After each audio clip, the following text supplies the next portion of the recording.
started.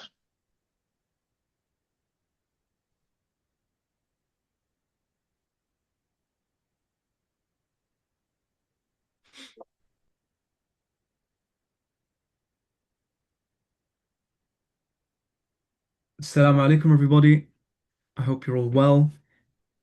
Jazakumullah khair for attending. And I don't need to say it at this point, but as always, we're going to give it a minute or two for people to start joining.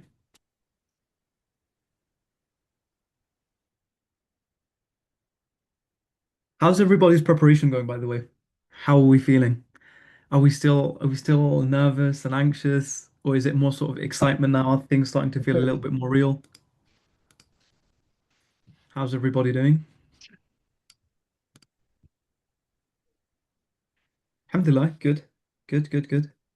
Managing, surreal. That's a good one. Excited, yeah. I think it's at this stage, getting the steps in. Yeah, we haven't been pushing that a lot recently, which is not good, but that's massively, massively important.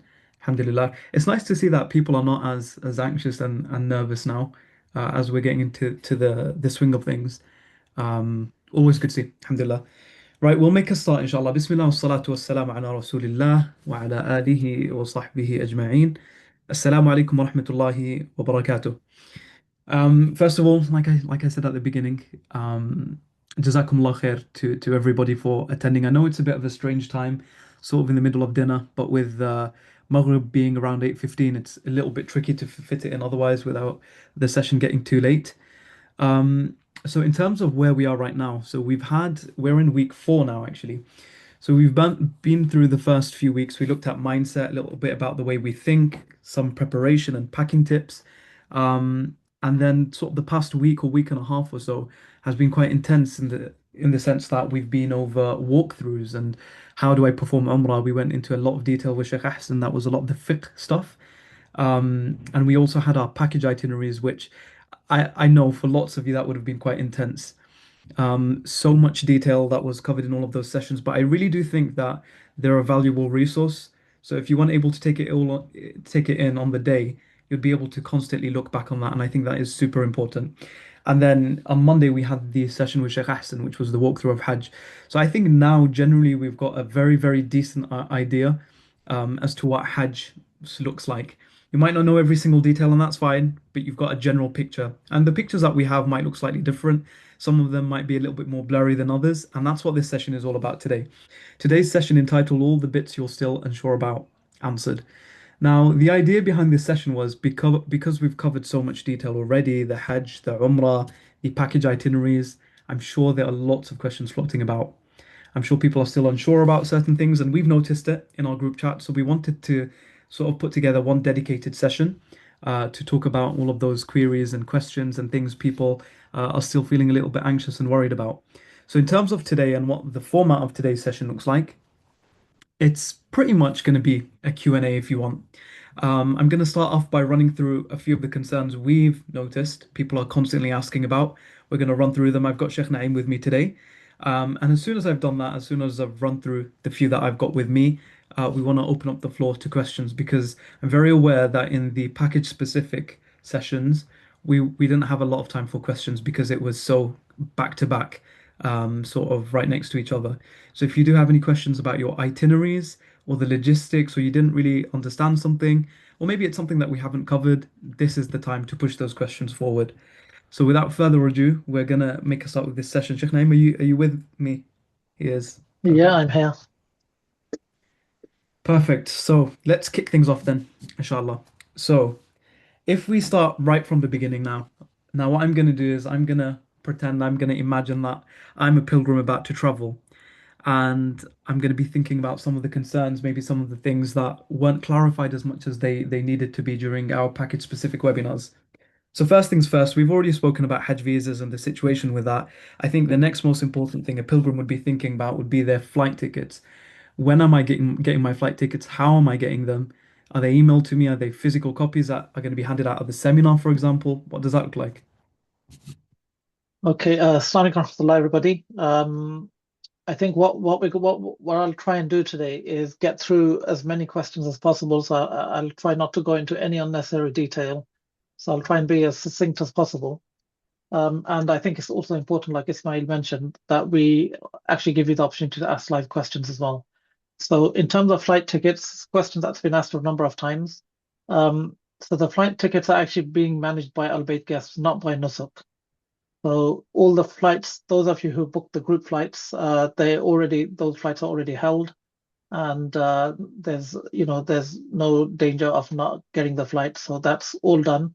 And albeit at some point we'll get those tickets issued. They normally do it quite close to departure, just so that if for any reason somebody is not able to travel, um, they're still able to make changes to those tickets. So albeit guests will get the tickets issued normally a couple of weeks before we travel, and they will be sent to you by email, inshallah.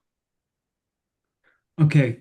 So moving on from flight tickets, and once we've got all of our documentation in place, we've got our visas, we've got our flight tickets, we've sat through these webinars, this 7 week program. By the end of this 7 week schedule, so there's going to be a lot of information that's shared. Do you think it's still necessary for me to attend the pre-Hajj seminar on the 3rd of May, seeing as though I've just sat through 7 weeks of webinars?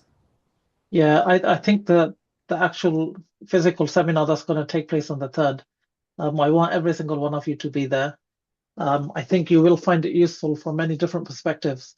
I think even just meeting your guides is going to be valuable. I know you've seen a lot of them online, but it's not the same. I think the fact that you're going to be able to meet them and get to know them a little bit, and also the other pilgrims that you're going to be traveling with. So we'll have an opportunity where we'll have a space where all the people from that particular package can gather and meet one another, and I think that's really valuable. And obviously, some of the sessions that we're going to have at the seminar are going to be things that we haven't covered in these webinars. So I think it's really, really important. Please make an effort. And we're also going to be giving out some goodies, like luggage tags and luggage straps and things like that. I think it'll just make it a lot easier if everybody's there. We get to meet each other, and you collect all the things that you need to collect, inshallah. Are we going to do a name and shame on stage for people who don't attend? I think we should actually. Right, okay. Moving on to as we get closer and closer now to the departure day. We've been to the seminar, we've done our preparation, got all our documents. In terms of money, then, do I need to take money with me? Because I know that most places accept card. Is it a good idea to keep actual physical cash with me? Yeah, so in terms, let me answer another question here as well, and that is to do with the sacrifice. So let me just talk about the sacrifice quickly, and I know this is a question that's been asked repeatedly. If you haven't booked your sacrifice already through Nusuk, so when you purchase a package, you will, I mean, the majority of you are going to be doing Hajj Tamattu or maybe some of your Qiran, and in both of those cases, you have to do a sacrifice. If you haven't done it through Nusuk, then you still need to arrange that.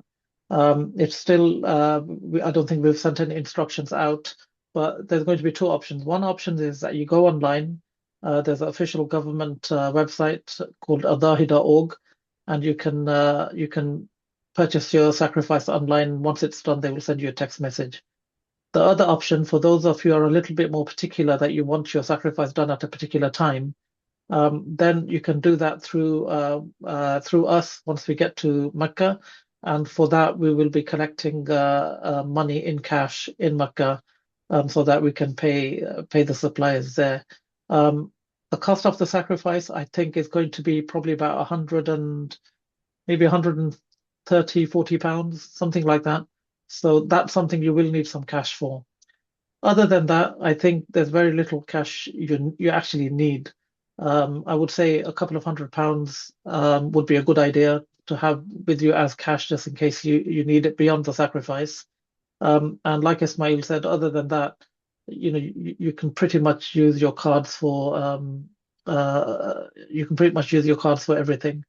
And obviously, if you've got your card, especially if you're using like Monzo or Revolut or Starling, you can withdraw money from a cash machine there, and you normally get very good rate for that. So yeah, so a few £100 I would say, but obviously the majority of money people take is for shopping, and that's something that's up to you. But again, I wouldn't recommend taking too much cash. So just in terms of the sacrifice there, now that we're already there, is that in reals or pounds? So the money will be collected in reals because obviously we'll be paying in reals there. So yeah, I mean we'll give you the details as long as you have the pounds with you, even if it means that you have to change the money once you're there. And I wouldn't change your money into reals here. It doesn't really, I mean you won't get generally you won't get good exchange rate. So wait till you get to Medina or Mecca and we can do it there, inshallah. Okay. Perfect. So now moving on to sort of departure days. So a large majority of these webinars have been catered towards people on the group flights, and even the package specific sessions were on the group flights. Now, if I'm someone with a custom flight, what does my journey sort of in the airport on either side look like? So when I get to the airport, am I seeing anybody? When I land in Saudi, am I kind of just on my own and making my way to the hotel? How does that work? Okay, first of all, a point to bear in mind is if you booked a custom flight, unfortunately, Al-Bayt guests can't really do anything about that because is kind of done independently through a separate provider. If you have any issues with your custom flights, then that's something you have to take up with Musafir, I think is a supplier, and you can also raise a ticket with Nusuk. That's the first point to bear in mind. Obviously, if there's any issues with the group flights, they've been booked by Al-Bayt guests, and they have some control over those. In terms of those of you who have booked custom flights and you'll be arriving in your on your own, now at all the points, so at Jeddah Airport, at Medina Airport, there's always an Al Bayt guests team stationed there, and they should be able to help you. Now, just one advice I would have for everyone is if you land in Jeddah and all of our packages actually begin in Medina and you've only booked your flight as far as Jeddah, I would actually suggest that rather than depending on the Al Bayt guest team, I would go ahead and book a train. The train is very convenient because you can get a train from inside the airport. You don't even have to leave the terminal, and it's a very smooth and easy journey all the way to Medina. That's what I would suggest, and I would recommend that you leave about a 3 hour gap between landing and the time that you book the train. And it's also quite cost effective as well. If you approach the Al-Bayt guest people and request that they arrange transport for you, they will do that. But I think the way they normally would operate is that they will wait for a group to gather, enough people have arrived, and then put you on some kind of a transport, probably a bus, and send you to Medina, which is okay, but it probably will involve a lot of waiting before you leave, and obviously the bus journey can be quite long in itself. Okay, just sort of on that note then. So in terms And of sorry, Ismail, just one more thing. So, and if you land in Medina, same thing applies. The Al Bayt guest team will be there, and you can ask them to arrange transport for you to the hotel. But again, I think if you arrive on your own and you come out, it would probably be far more convenient for you to just get a taxi and go. It's literally like a 15-minute drive, and it'll be like the quickest thing to do. What we will do is obviously closer to the time. Those of you arriving on custom flights, we will give you like a phone number that you can contact once you arrive, so that we can help you with your rooming and things like that, inshallah. So in terms of communication then, how important would you say staying on Telegram is? Because it's busy, there's lots of messages. Do I actually need to pay attention to Telegram? Telegram, obviously, the chats can get a little bit crazy sometimes, and it's easy to miss things. But the broadcast channel is really important because that's where we're the only ones posting messages on there. So please do keep an eye on that, and yeah, and any important updates will be posted there, inshallah. Okay. So another thing is SIM cards. So when once I land in Jeddah or Medina in the airport, there's a little kiosk usually for SIM cards. Will I be provided a SIM card by Al Bayt, or shall I go to that kiosk and get my own SIM card? How does that work? So what Al Bayt guests are doing this year is providing everyone with an eSIM. So you'll be getting an email probably in the next 10 days to 2 weeks. You'll get an email from a eSIM supplier, and basically you just download the eSIM and activate it, and you'll be able to use that. Now, obviously, with eSIMs, you don't get a phone number, but you get data, so you can still use WhatsApp for calls. So I think in terms of communication, it should be more than enough. The fact that you don't have an actual number, I don't think you'll be disadvantaged. You'll be able to contact everyone.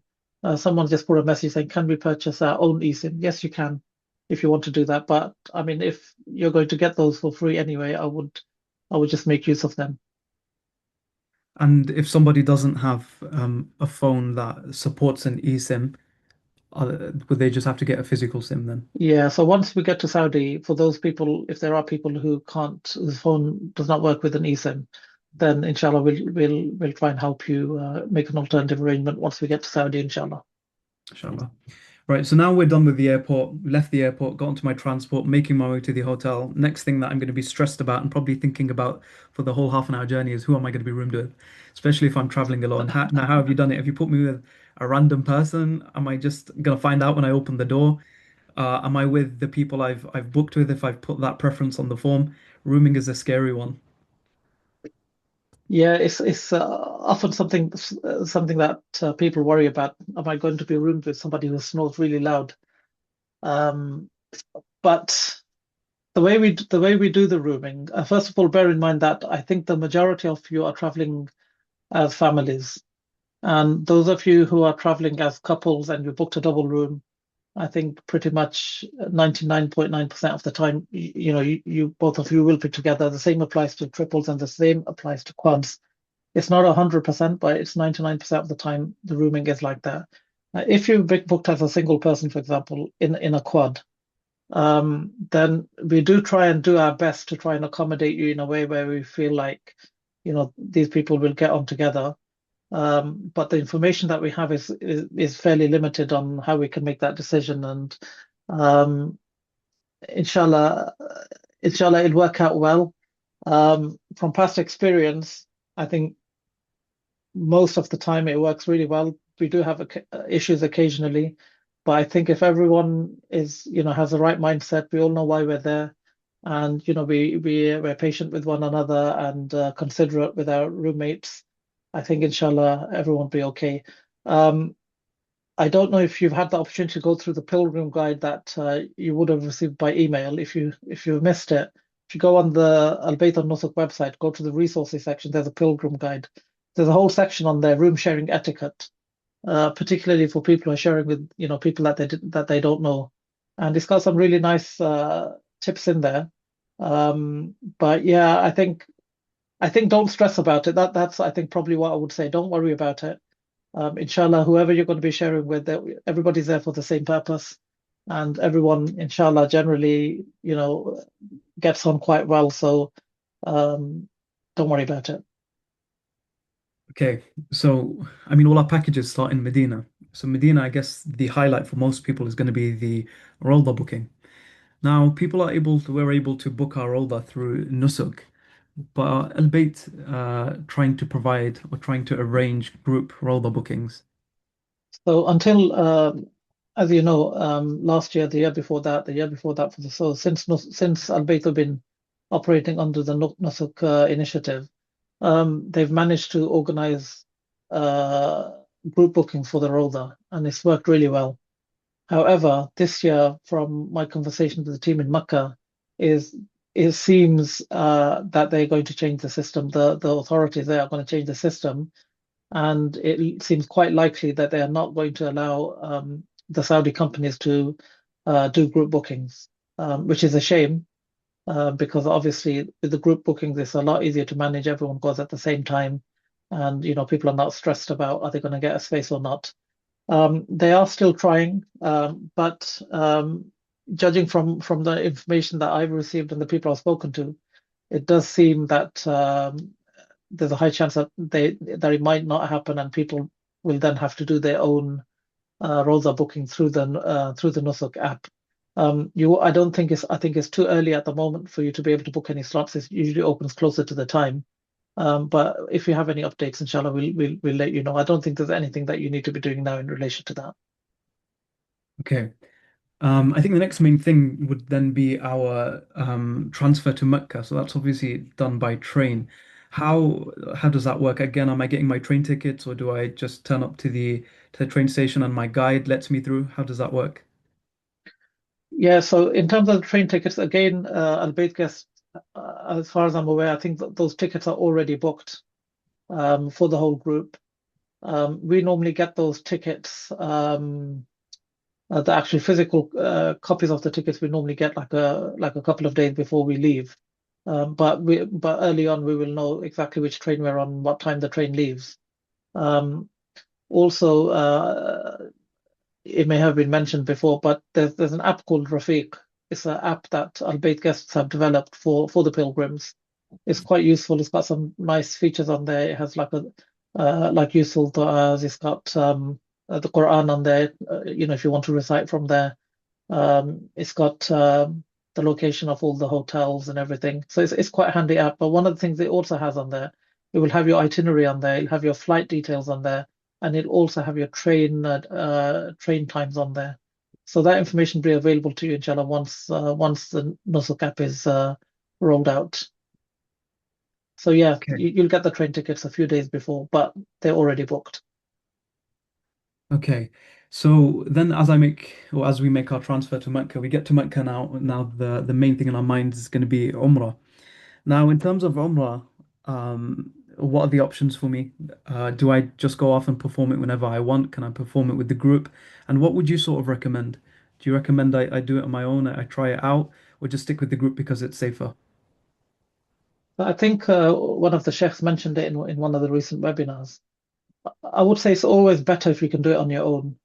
For no other reason other than you'll have put in more preparation. I think you'll be focused more on what you're doing, and I think you'll get a better Umrah done. Um, it's I think that would be much more much more meaningful than like following somebody and just doing what the other person in front of you is doing. So having said that, of course, there's going to be people who are going for the first time, who are not confident, who really feel that they don't feel ready to be able to do it on their own. And in that case, I think we'll give two options. One option will be you'll go with the group leader, you go into the haram, and he'll tell you, look, there's a black stone, that's where you start from. Once you've done your tawaf, you pray your 2 rakat at this point, and then that's how you get to Safa and Marwa. And then if you're happy with that, then that's fine. You just go ahead and carry on your own. And obviously, the third option is that you stick with the group leader and you actually do the whole Umrah together, which is also an option. But bear in mind, during the Hajj days, the Haram is really, really busy. So the more people that do it on their own, the better. So the smaller the group we have, where you're doing it with the group leaders, the easier it is for everyone to stick together. So yeah, if you need help, inshallah, that option will definitely be available. But if you can do it on your own, then yeah, then perfect. Okay, coming on to the Hajj days then. I know we've been into this in a lot of detail already, so we're not gonna sort of zoom in on things, but just from high level, and I suppose this doesn't even just apply to the Hajj days, but a question for you in your experience. How bad is the heat, and how much does that affect your performing of the rites? I would probably go as far as saying that at the moment it's probably the biggest challenge. The heat is probably the biggest challenge. I mean, especially people coming from the UK, most of us are not used to those kind of temperatures. Um, and sometimes midday, like around Zohar time, before Zohar or after Zohar, if you walk for 5 minutes in the sun, you actually feel exhausted. So I think the heat is a real challenge, and that's why I think it's really important that people take all the precautions in terms of trying to stay in the shade, maybe not going out at the hottest part of the day, keeping yourself covered. uh, I mean, all the sensible things, and obviously keeping self hydrated. We will have at the seminar, Dr. Imran's going to do like a medical presentation at the seminar on the 3rd. So I think that will be really handy, and this is one of the things that he will focus on. Similar to that, then, in terms of things that can affect the way you're able to perform your Hajj, the crowd. So usually when we think about the crowds, I think from high level, we just think, oh, how bad can it be? It's just lots of people. Does crowds make things more difficult? Does being surrounded by people affect the experience at all? Or is it just literally a case of just standing there and waiting? I would say this is probably more of a personal thing. Some people some people are probably not that bothered by the crowds. Other people are really get anxious in large crowds. But I mean, one thing that I think is worth mentioning is, having done Hajj many times over the years, the authorities have got much, much better in the sense that, they manage the crowds in a much more organized way.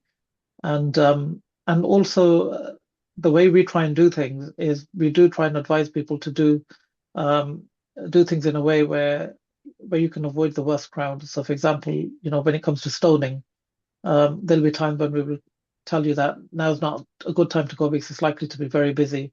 The same applies to like, tawaf al-ifada, when would be a good time to do it. So I think if you're sensible and you kind of have the right expectations, I don't think the crowds will be too much of an issue. And especially last year, I mean, last year they were very strict with how they were controlling people entering Mecca. So anybody who didn't have a Hajj visa, they were really strict with them. And the effect of that was actually quite noticeable in terms of like even the crowds. And I'm hoping, this year it's going to be a similar arrangement, and I think inshallah it'll be manageable. I wouldn't worry about it too much. Okay.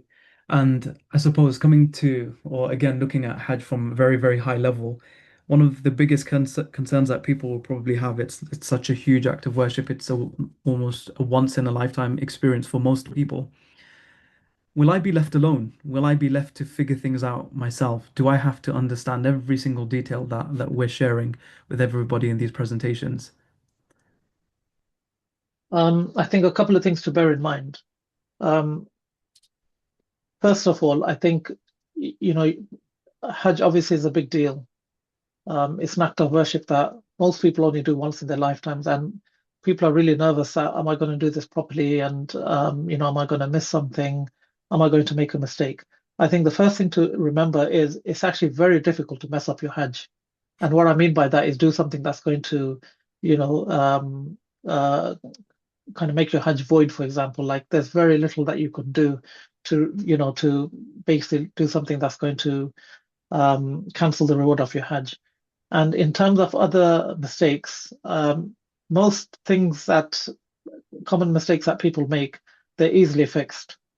And the important thing I think is, as long as you try your best and you've made an effort, I think Hajj is actually very easy. So that's, I think, just kind of gives you an idea of that you shouldn't worry too much. But the second thing is, I think pretty much all the rites of Hajj will be doing as a group. And the way we do it is every day, normally every day we will have a briefing in the morning that this is what we're doing today, and this is how we're going to do it, this is what time we're going to leave, and this is what to expect today. And then as we move from A to B, that process will continue where you'll be continuously briefed. And obviously, Telegram is still there. So sometimes you'll receive a text saying, don't forget to do this. But I really think, for those of you going for the first time, you're probably a bit overwhelmed, but it's actually very straightforward. I don't think you should worry too much about, am I going to miss something, or, am I going to mess things up? Inshallah, it's quite straightforward, and we're all going to be together. You're not going to be left on your own. We'll do the whole thing together, step by step. A bit of a difficult question. Um, what happens if I get lost? Will no one ever see me again? Well, Will I well, remain in Saudi forever? the good news is we've never lost somebody and not found them. Um, and to be honest with you, now with the fact that everyone has a phone, it's actually quite hard to get lost. All our hotels are very close to the Haram. So I think maybe we'll give you a prize if you manage to get lost.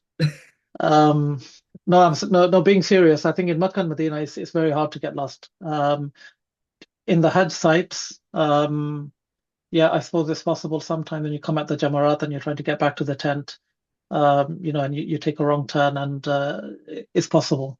But bear in mind, you'll have the mobile numbers of all the guides. So whichever group you're in, you'll have their mobile numbers, and we will give you instructions. And usually when you get to Mina, for example, we take everyone outside the tent just so that people are familiar with their surrounding. We point out some landmarks and things. So I don't think it's a big deal. If you've got somebody with you who's vulnerable, like you've got somebody elderly, for example, or somebody who's maybe more likely to get lost, I think make sure that they have a phone, make sure their phones are charged, and make sure they're wearing their ID badges, which are going to be given out. But yeah, I don't think it's something that you need to overly worry about. Okay, and then the last question that I have before we break into or we open up the floor to the questions. And you kind of touched upon this earlier, but I want to just maybe reiterate what you said and just focus on this point. What if I'm not able to remember or memorize my entire itinerary? I don't think you need to memorize your itinerary, in the sense that we're all going to pretty much be going together to to to Medina, and once in Medina, you'll be getting messages like today there's a lecture, for example, at such and such time, or today we got a trip to Masjid Quba. And I think as long as you keep an eye on the Telegram group and you keep in contact with the group leaders, you don't need to memorize. I mean, it'll all be done day by day, day by day. Okay, perfect. Jazakallah khair. I think that answers most of all the questions that I had just having a look in the Telegram chats and putting these questions together. I'd now like to open up the floor to questions. And as we always say, we like people to raise their hands. So if you've got any questions, please raise your hands, and we'll go on for sort of the next half an hour to 40 minutes answering questions. Faisal's iPad, I think you're going to have to unmute. I'm not a host, unless you want to make me host. I will make you host, but yeah, Faisal, go ahead. Hello, Assalamu alaikum. Walaikum Alaikum assalam wa salam. Hello, rahmatullah. Assalam. You can hear me? Yeah, loud and clear. Okay. This is more of a bespoke question from me. We've actually had to arrange custom flights due to the fact that we were unsuccessful in the first phase, and in the second phase, all the group flights were gone, none available. And the availability on custom flights only gave us the choice to fly out on the 19th of May, arriving in Medina on the 20th of May in the morning. Which package are you on? B3700. Okay, so you arrive on the 19th early morning. On the 20th of 9:30 in the morning. Yeah, that's fine. So your check-in for that package is on the 20th. But the hotel check-in is normally 6 p.m.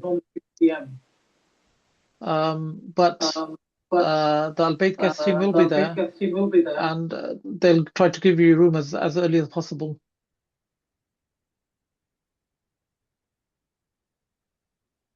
Brother Faisal, you've put yourself on mute. Sorry. Yes, understood. Jazakallah khairan. If there are going to be al-Bayt guests there, then that's reassuring. Yeah, I mean, what we'll do is prior to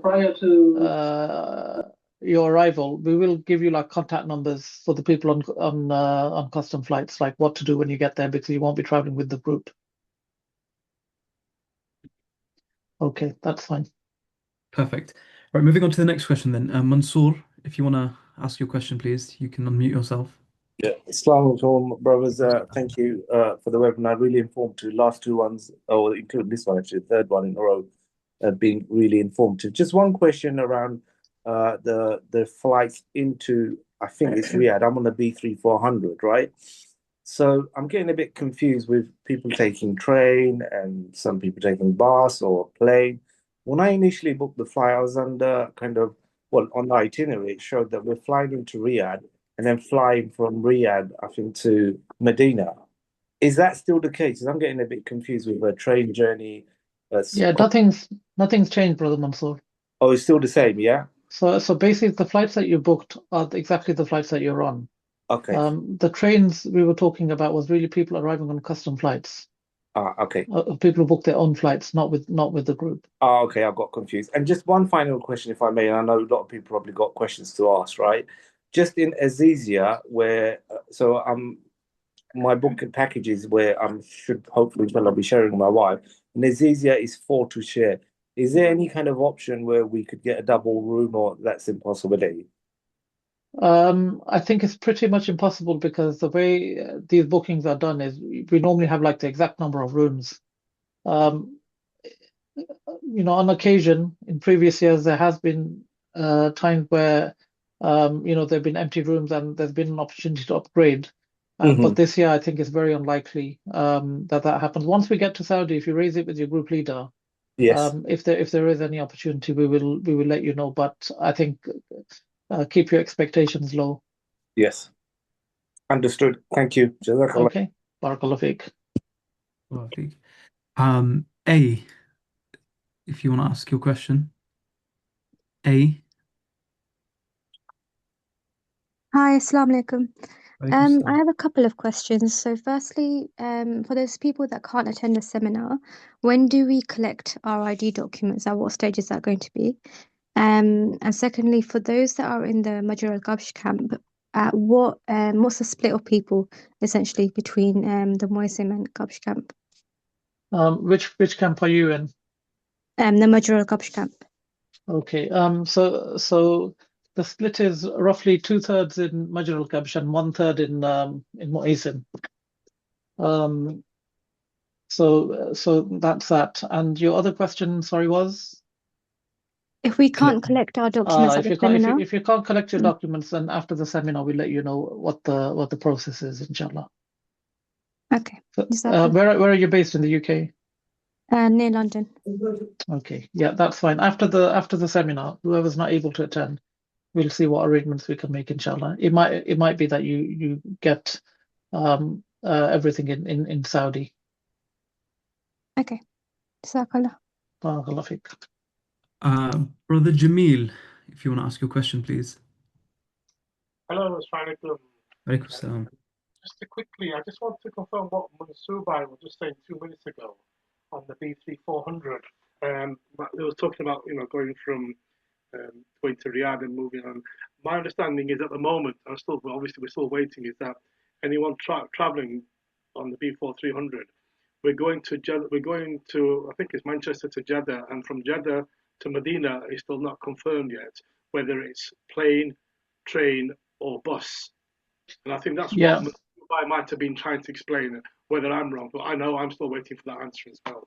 Yeah, so Brother Jamil, so on the B3400, there's two groups.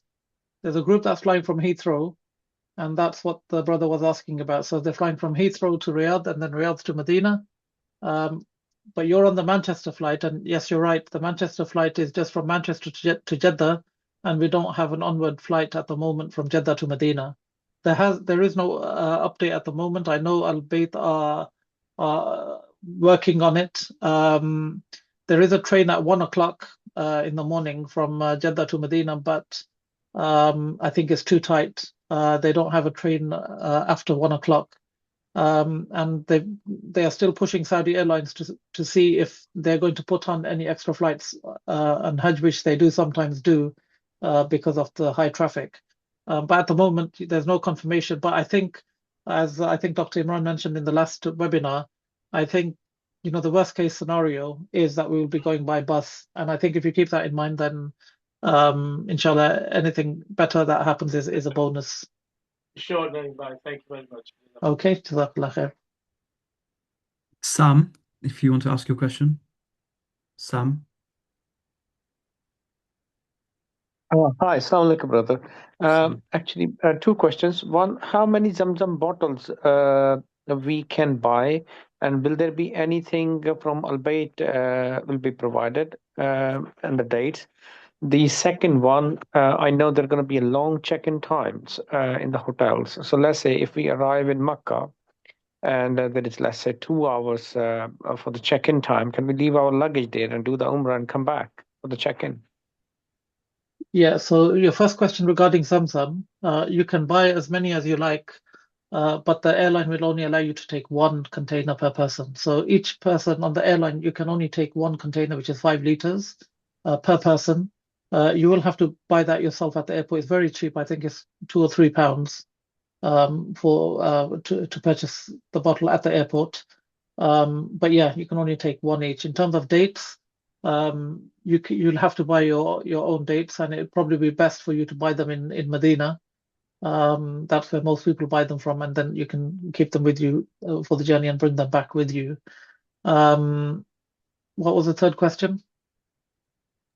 Or was The that it? question was, when we arrive in Makkah, there's Ah, going to be long time for the check-in. So can we just leave our luggage there and do the Umrah and come back? yeah, I mean, if you arrive at the hotel and the rooms are not ready for one reason or another, and you want to leave your rooms and go into Umrah, that's fine. But with our experience over the last few years, I think the Al Bayt guest team on the ground has been pretty good, and the wait is inshallah not going to be so long. Also, bear in mind that we're going to be coming from Medina, and we normally leave in the afternoon, except the groups which are arriving on the 7th. They will arrive early. But in both of the cases, they try and do it in a way that you don't have to wait very long to get your rooms once you arrive in Mecca. Jazakallah. Barakallah feek. Barakallah feek. Nashiruddin, if you want to ask your question, Nashiruddin. Yeah, hello, assalamu alaikum. I just have a question regarding I'm taking my mum. She's gonna be on a wheelchair. When they're doing the tawaf, is there any? I've seen on YouTube there's some buggies upstairs. Is is it the same reward as doing a normal tawaf, like walking? Well, she's quite adamant she can do it. I'm just concerned that she's got arthritis and it might make it more difficult to complete the entire Hajj. And also Yeah, which package are on you on, the brother? B3900. Yeah, so B3900, you get to Mecca the day before Hajj, and that's when you'll be doing your Umrah. I think doing in your mother's case, doing the Umrah on the wheelchair or even on those buggies would probably be a good idea.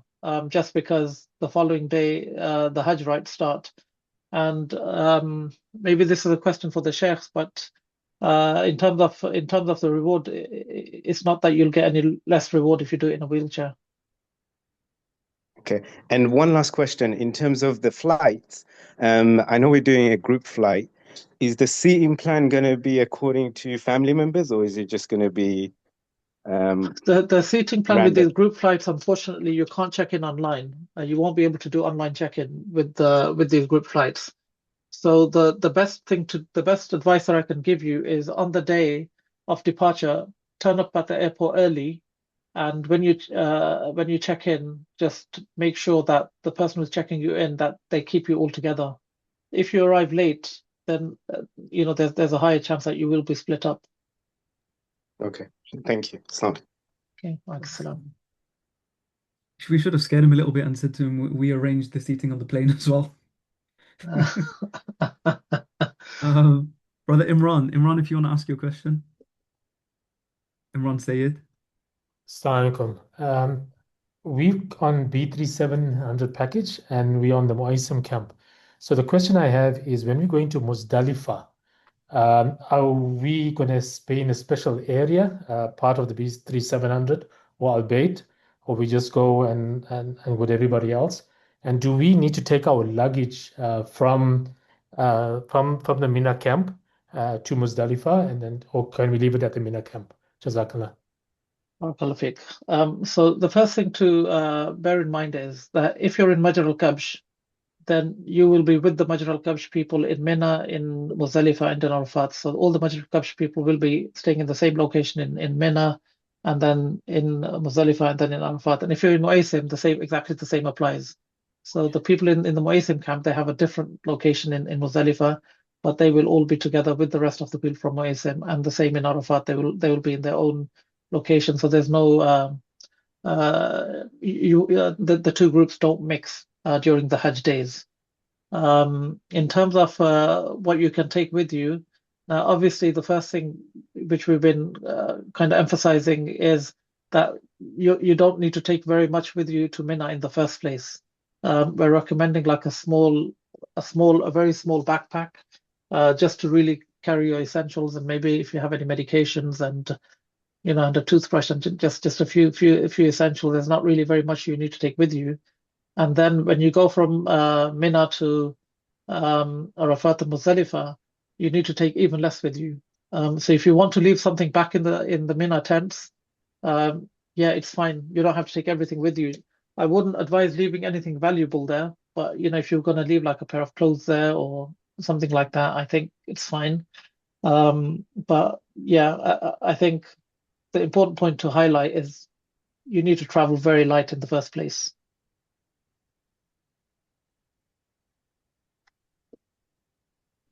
I believe that answers Brother Imran's question. I've got a quick question out of interest. I don't know if this question is going to help anybody, but what's the strangest thing you've seen someone take with them to Mina? Is there anything that stands out? Well, in terms of items, I think the strangest thing I saw is, I don't know if on the beach, people have this big blow up, like it looks like a big armchair, like inflatable. And I saw somebody in Muzdalifah in one of those, and it's I think probably the strangest sight I've ever seen in Muzdalifah. But I think what's disappointing, and which quite a lot of people do, is actually take, big suitcases with them, and they're dragging them around with them, and they cause, a major difficulty for themselves and for everybody else. So I think the key message here is travel light. I mean, even with Muzdalifah, bear in mind you're only there for the night, and you don't need to bring like a camping bed with you. It's just you need to travel very light and and keep it easy for yourself And other people, yeah. and other Um, people. Question that we've seen a couple of times is can people, I'm guessing parents, maybe who don't have another option, can they bring their children with them to the seminar?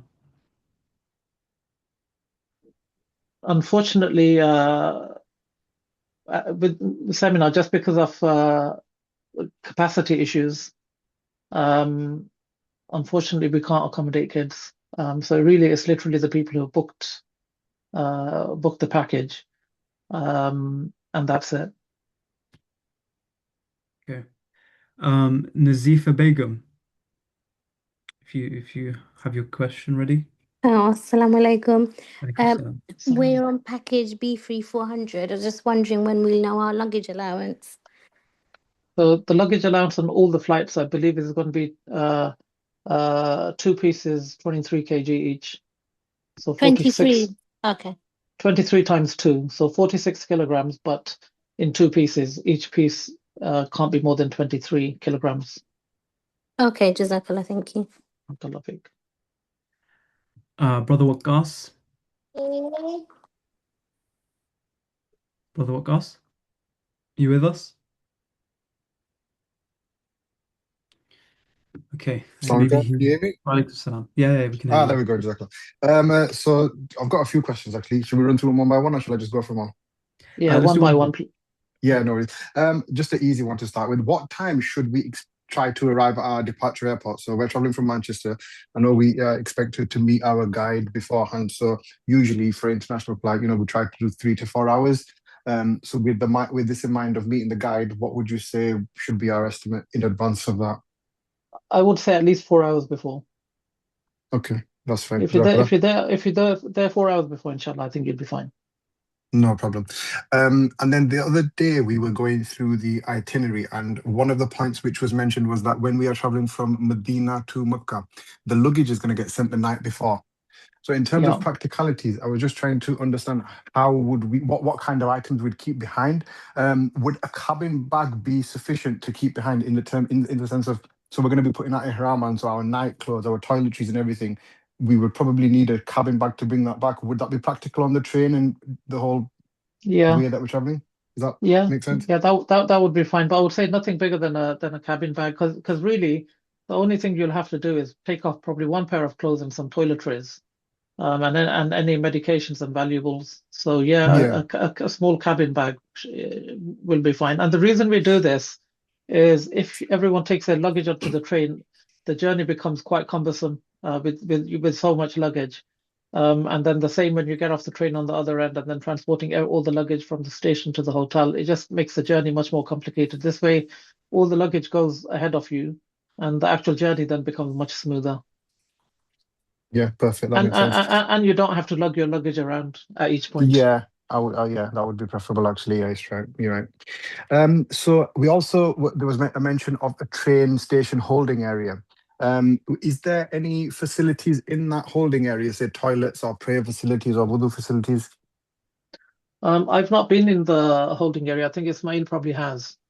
I Um, I have. don't think they are from what I remember. Yeah, I was going to say I don't think there's toilets. You wouldn't need a prayer area because of the timing. But it's sort of like a big tent if you want, where but they do have like water. I want to say that they have some drinks available as well. They definitely have water in a fridge. Okay, And no and, problem. Well, and bear in mind that the trains are very punctual, so they literally leave on the dot. So we wouldn't be arriving like, too far ahead of the time. So maybe we'll get there like 45 minutes before. So it's not like you're going to be waiting there for hours. okay, that makes sense. Perfect. Final question. So we are on the Majara Cups package, so we'll be traveling on the metro train. And Dr. Imran mentioned there might be some waiting around whilst we're waiting for the train time. There might be quite an extensive wait. Is it practical to assume we would be okay bringing, them small folding chairs? They're very light. I don't know what the differences are or what. I've not looked into them much yet, but would it be practical to be able to think that you can sit on one of them whilst you wait, or is that not something that you'd recommend? Yeah, it's probably a good idea, especially if you have somebody elderly or anyone's got issues with their joints or anything like that. I think it'd definitely be a good idea. Most people don't bring anything with them, but it can be like a fair weight sometimes. So yeah, if you want to bring a folding stool, but bear in mind it should be like very compact and very light because you'll have to carry it, and you don't want the convenience of sitting down becoming a burden when you're having to carry it. Yeah, no, there's a trade-off. Yeah, no, that makes sense. Perfect. Jazakallah, that's all my questions. Perfect. Barakallahu feek. Jazakallah khair. Okay, let's go through some of the written questions. Just a reminder, if you do have any questions that you want to ask live, please raise your hands. Just my question, Ismail. I've raised the hand. Oh, go on. Sorry. Yeah. Yeah, sorry, I'm coming back. The Rosa booking, name brother, you mentioned we probably need to book our own. But I visited in December. It's not allowing me to rebook it. So what's the way around? I don't know the answer to that. So yeah, they did introduce this thing where you can only do a roller booking once every 12 months. And if you've been Yes. for Umrah in the last 12 months, then yeah, it might be a challenge. I think there is a way around, but I don't know. I don't know what the way around is. So I think, inshallah, uh, at the moment you can't do anything anyway. But maybe we'll try and find out and give some advice on how we can get around this, inshallah, if there is a way. Jazakallah. So one thing actually I'll just add to that is so we had the same issue last year. It's where a few people were traveling and they couldn't get on because they'd been in the last 12 months. On the Nusuk app itself, I don't think you'll be able to see it now because it does it based on your location. But once you're within the vicinity of the masjid, there's something that pops up and it's called Instant Track or something like that. And it basically allows you to book the spaces that no one's booked. So, for example, if they've got one slot and 100 spaces were there, but only 80 were taken, they open up 20 spaces to whoever's in the area to let you join. But again, that might be subject to change, but it did work for us last year. So I just The thought it might option be worth I'm it. seeing it when I click it now. I'm seeing that you can follow the instant route, Yeah. but it's not available for me because of the location. You're right Yeah, in that exactly. sense. Yeah, Okay. yeah. That makes sense. So we have a couple of people still with their hands raised. Brother Jamil, I don't know if you've got another question or is that from before? Yes, it's not like I have. Yeah, I've got a couple. Okay. Just going back on this, Sam, who was just trying to get the rosa. Obviously, if you're trying to book now for when we go for Hajj at the time, you won't be able to. You have to obviously do it about 3-4 days before. But when I was there last year, 2024, they have a certain time where they just let people in. There's a certain time that you obviously, I can't remember the timing now, but you can just get there and they were letting people in. But again, maybe they've closed Yeah, that Hajj period. yeah. I think during Hajj it's a little bit different, I think. But what we'll do, I mean, inshallah, let's see what happens. Let's see, um, what the developments are in terms of how this booking process is going to work this year. I think once we're close to the time, we'll try and put some guidance out, inshallah. My main question, really, again, named by Ismail Bhai, was basically when we leave Makkah to go to Azizia and then Azizia to Mina, um, I've been looking at all these videos of all the camps, and when you get to the camp, you've got this lovely sofa to sit on, sofa seat, but you've also got a rucksack there with all these items in there.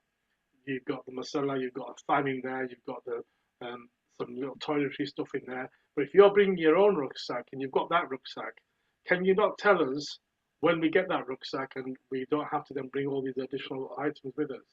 Does that make sense what I've just said? Yeah, that makes perfect sense. And we have already requested this information of what's going to be given to pilgrims in the camps in both Mu'aysim and Majr al-Kabsh. But unfortunately, we haven't got any information to share. Once we get that, we will let everybody know. But sometimes it's quite difficult to get this kind of information out of the system there. Yeah, because that really makes sense once you've got that answer there, or if you've got the answer by 3rd of May, then we Yeah. know exactly not to bring a rucksack with us because we're going to get one there and just bring a little bag, Well, additional well, stuff. Additional stuff. So Al-Bayt guests are actually going to give everyone a rucksack anyway, like a backpack.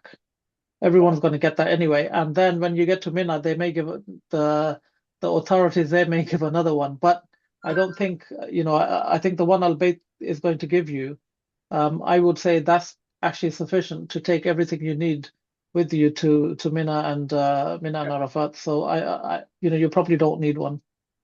Exactly, and that's why I've not purchased a rucksack yet. Thinking, when you look at all the videos, you get beautiful rucksacks there. Just take a little bag of what additional things that you think not going to be in the rucksack that you need, i.e., medication. What you need, or maybe a torch as well. But hence why I'm just hoping that there is a rucksack when we get to Mina, and it's got all those items in there. Yeah.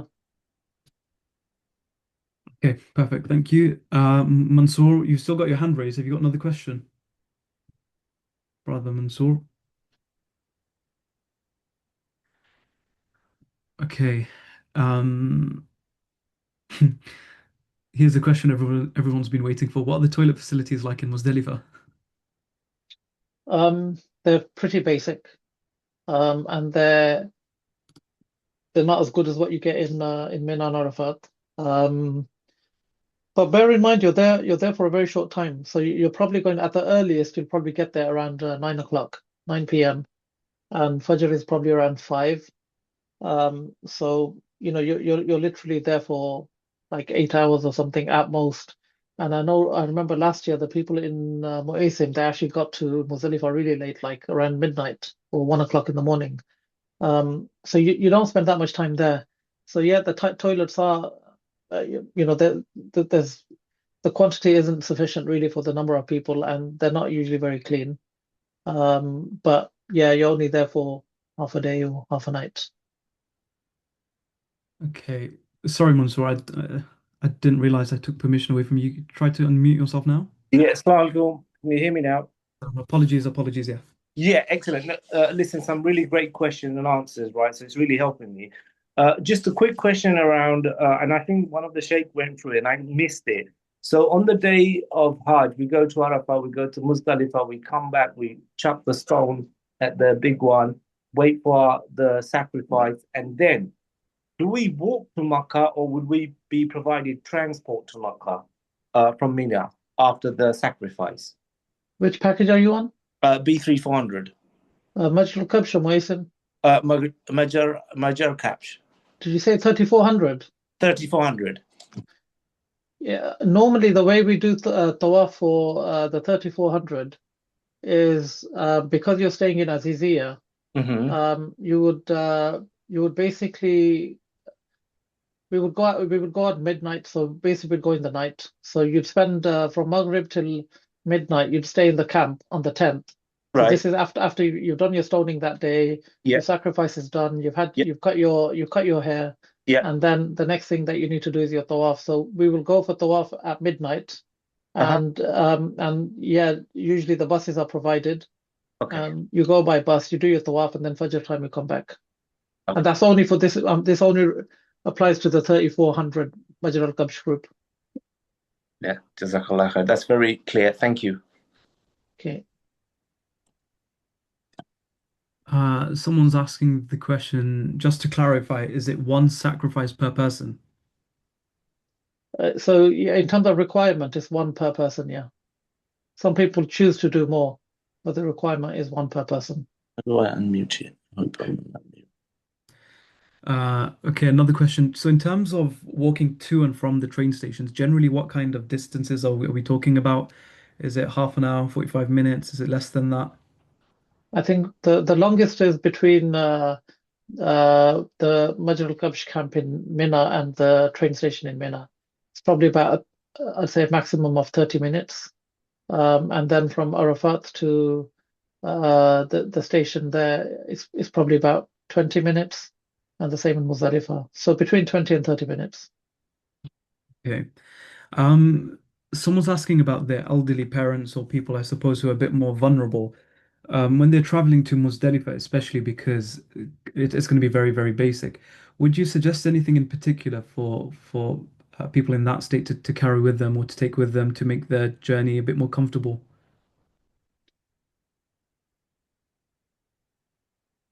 I think this is probably like on a case by case basis, like like how's their health? Are their knees okay? Are they going to be okay to lie down on the floor? Um, So the kind of considerations I would say is maybe if you think it's going to help and you took with you like one of those like yoga mats or even inflatable one that packs very very small, just to make it a little bit more comfortable with them for them. But also bear in mind that for people in that kind of condition, like elderly or women or anybody who's not well, you can leave after half of the night. So in which case, you'll be staying in Muzdalifah, probably for like 3, 4 hours, if they're not well or they're elderly. Okay. On the 10th of Dhul Hijjah, then, in terms of expectations, what kind of expectations should we have for transport? So once we've done our stoning, should we expect transport to Mecca, especially for the So so non-shifting so groups? so this is a really good question. Because generally, obviously, all the transportation is provided from when you land until when you get back to the airport.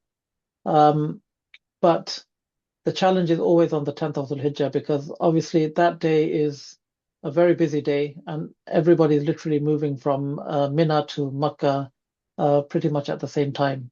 And that creates a very difficult situation in terms of transportation. And Mina itself is actually a pedestrianized zone, so no buses are allowed inside Mina.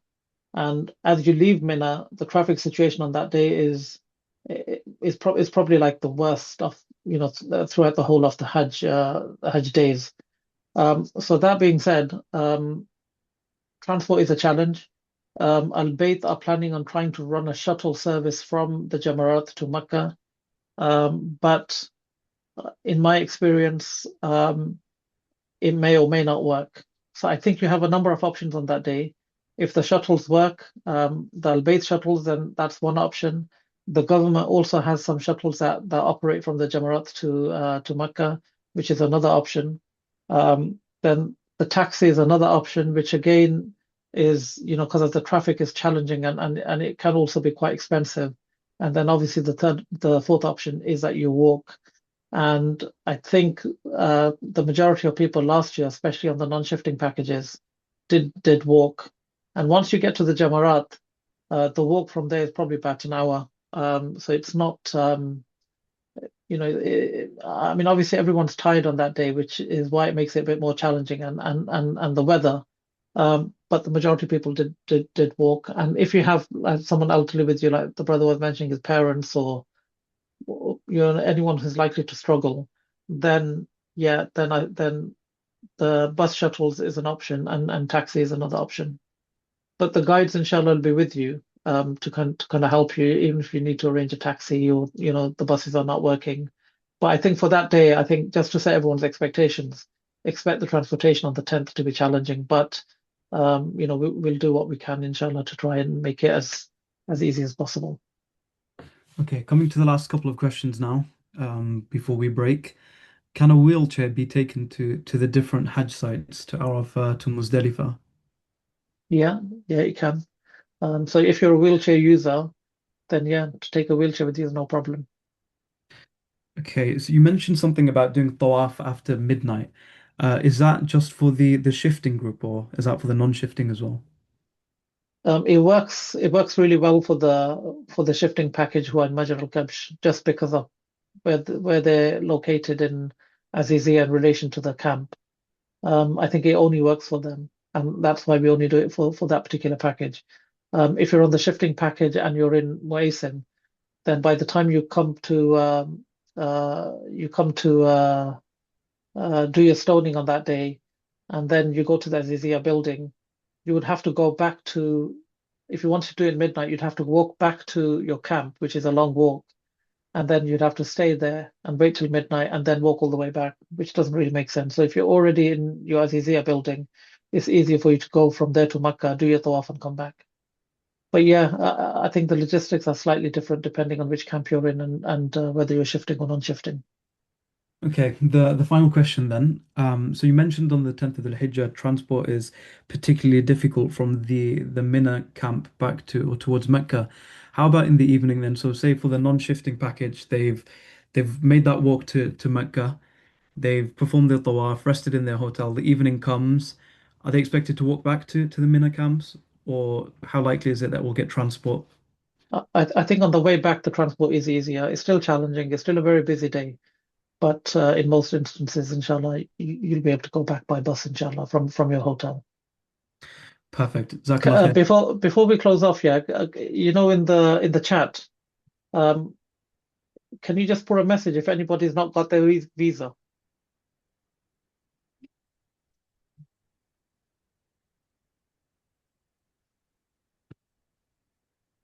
You carry on talking, Ismail, while people do that if you've got anything to say. I don't really have anything to say. I was just going to say to everybody, Jazakumullah khair for attending. I think this was a really, really useful session. We've got a couple of people that saying that they haven't got their visas yet. Um, Um, okay. What I would like you to do, why can't I see those comments? have you got it on another Um, screen, maybe? maybe. Chat. Anyway, if you haven't got your visas, what I would suggest you do is if you call the office tomorrow and just give your details, because I think now we need to we need to figure out why you haven't got your visa. Yeah, I think is there only one person in the comments, Ibrahim, Ismail? There's a couple. So there's literally a couple and then two singles, I think. Okay. Name by, can you hear me? Yeah. Name by, just because I haven't got mine, my name's Jamil from Sheffield. But what I have done, I've gone onto the MOFA website, and then from there, I've been able to see my visa. And then what I did, I downloaded it, saved it as a PDF, and printed it off, and then I uploaded it to the Albaid, for, to have Yeah. that. So Yeah. is that Perfect. sufficient? Is that sufficient, even though they've not That's emailed me? No, that's absolutely sufficient, and that's why I wanted the people who haven't got their visas to contact the office so we can do that for them and just establish if anyone actually hasn't got their visa or they just haven't received it by email yet. So yeah, the point is if you haven't received your email, if you just contact the office tomorrow and just give them your details, and then we'll look into it. And in most cases, the visa has been issued. It's just that you haven't received it by email. And then if we do find that someone actually hasn't got their visa, we'll then escalate that issue, inshallah. Okay, thank you. Jazakallah khair. It sounds like Brother Jamil's ready to become a guide himself, the way he's thinking. Very proactive. Yes, Jazakumullah khair. I'm with you, Ismail. I'm in Birmingham next week, so I'll come and see you personally as well. Come and see me. Doors are always open. Please give me a job. Jazakallah khair.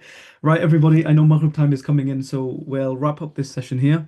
Jazakumullah khair to all of you for attending. If you still have more questions, as you all know, the Telegram is always open, so just pop it into that chat. Someone will get back to you and reply to you.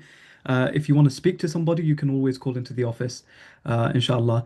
That's it for this session. On Saturday, we've got a very important yet different session coming up on writing your will, your Islamic will. It's something that people have asked questions about previously, so we've decided to do a dedicated, specific session for it. That's this Saturday at 7 p.m.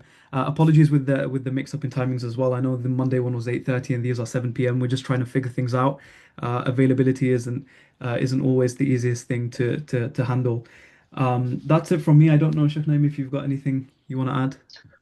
No, nothing. Just what I said at the beginning. See you all at the seminar, inshallah. Look forward to meeting you all, inshallah. Yeah, and just to echo what we said at the beginning, if you're not there, we're going to call your name out on stage. سبحانك اللهم وبحمدك أشهد أن لا إله إلا أنت أستغفرك وأتوب إليك. We'll see you on Saturday, inshallah. Assalamu alaikum wa rahmatullahi wa barakatuh. Salam wa rahmatullah.